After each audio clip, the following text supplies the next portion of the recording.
Itaas ang pangalan mong banal.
kahit kailan na hindi nagbabago. Ikaw ang aming Diyos na kahit kailan na hindi nagkukulang. Kaya sa buhay na ito, muli, minsan pa panghahawakan namin. Panginoon, Ikaw ang kapunuan sa lahat ng aming mga pangangailangan. Sa sandaling ito, Yahweh, muli kaming dudulog sa iyong harapan, kasama ng bawat isang lingkod na naririto, kaisa ng aming mga pamilya, kaisa ng bawat prayer partners, bagamat hindi namin kasama ngayon sa lugar na ito, Panginoon, sama-sama kami muling dudulog sa iyo. Kung papaano kang nagpakilala noon, hanggang sa kasalukuyan, pangahawakan namin, Panginoon, ang iyong kapangyarihan ay hindi magbabago. Ang iyong pagtugon kahit kailan ay hindi magkukulang. At muli, sama-sama kaming tatawag sa iyong pangalan. Jesus, anak ni David, mahabag po kayo sa amin.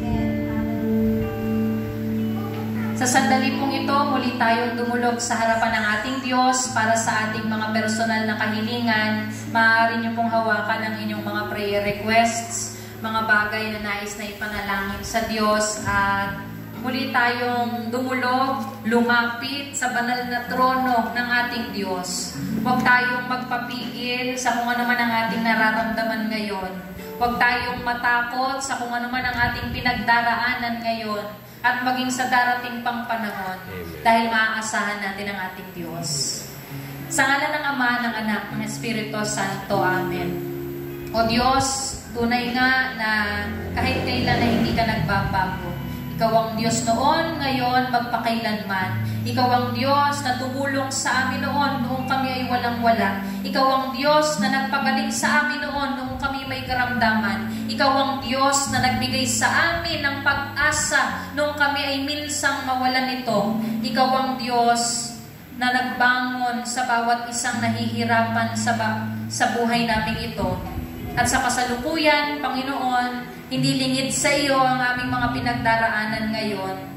Hindi lingid sa iyo, O Diyos, ang aming mga pangangailangan. Naniniwala kami na sa gabing ito, tunay nga, Panginoon, hindi mo lang tinitingnan yung aming pisikal na katayuan. Pagkus, lalo't higit, tinitingnan mo, O Yahweh, kung ano ang laman ng aming mga puso. Tunay na ikaw lamang, O Diyos, ang makakakita sa kung ano man ang laman ito. Ikaw ang makakaalam ng hangarin ng bawat isa sa amin. Kaya sa gabing ito, minsan pa kami po ay nagkakaisa, humihingi ng iyong grasya. Pagpalain mo, O Yahweh, ang bawat isang lingkod na naririto, ang iyong mga manggagawa, mga awing manunugtog, ang bawat isang prayer partners, gayon din po ang mga mahal namin sa buhay, saan man sila naroroon. Pagpalain mo din, Yahweh, ang mga tao na naaabot ng tinig, ang mga tahanan na nakapalibot sa lugar na ito, O Diyos. Pangahawakan namin na ang tinig mo ang siyang patuloy na mangungusap sa kanilang mga puso. Pagpalain mo rin ang mga hawak ng aking mga kasama na naririto, ang kanilang mga prayer requests, ang mga bagay na kanilang itinataas. Panghahawakan namin na sa sandaling ito, gagamitin mo rin itong instrumento para maging katugunan sa lahat ng aming pangangailangan sa buhay. At gayon din po para kami ay mayroong magamit sa pagtulong namin sa aming kapwa. Pagpalain mo, O Diyos, ang aming munting nakayanan bilang handog pasasalamat. Hayaan mo rin itong magsilbing sisidlan ng nag-uumapaw na biyaya para sa aming lahat. At naniniwala kami, Yahweh El Shaddai, dalangin din namin para sa aming mga kapatiran na naapektuhan ng bagyo. Alam namin, Panginoon, kayo po ang Diyos na tutulong sa kanila. Kayo ang Diyos na gagawa ng paraan, gagawa at hihipo, Panginoon, ang mga instrumento para abutin ang aming mga kapatid na walang-wala sa kasalukuyan. Pangahawakan namin, gayon din po para sa lugar ng Cavite, sa kabuuan, Panginoon, ang mga naapektuhang lugar. Pangahawakan namin sa patuloy na pagkakaisa-isa na mga nagtutulong-tulong. Pangahawakan namin na muli makakabangon ang bawat pamilya, makakabangon ang bawat individual na naapektuhan ng husto sa nagdaang kalamidad. At sa gabing ito, Lord God, pangahawakan din po namin kung papaano natugunan ang pangangailangan ni Bartimeo. Pangahawakan din namin na sa aming pag-uwi, ang bawat isa sa amin ay uuwi na taglay ang kagalingan mula sa iyo. Uuwi kami na taglay ang katugunan sa aming mga pangangailangan. Uuwi mamuhay kami, Panginoon, na punong-puno, hindi lamang ang aming mga puso, hindi lamang ang aming isipan, gayon din po ang aming mga bulsa para sa aming mga pangangailangan sa buhay na ito. Pangahawakan namin ang biyaya ng kasaganahan, biyaya ng kalakasan, biyaya para sa aming kalusugan at biyaya ng katagumpayan ay tataglayin ng bawat isa. Kaya ngayon pa lamang, Lord, by your grace, by your power, once again we will declare answered prayer na po kaming lahat. Amen. Ang pasasalamat, papuri, pagsamba at pagluwalhati, minsan pa namin itong alay sa ngalan ng Ama, ng Anak, ng Espiritu Santo. Amen at Amen. Sa biyaya po ng Diyos,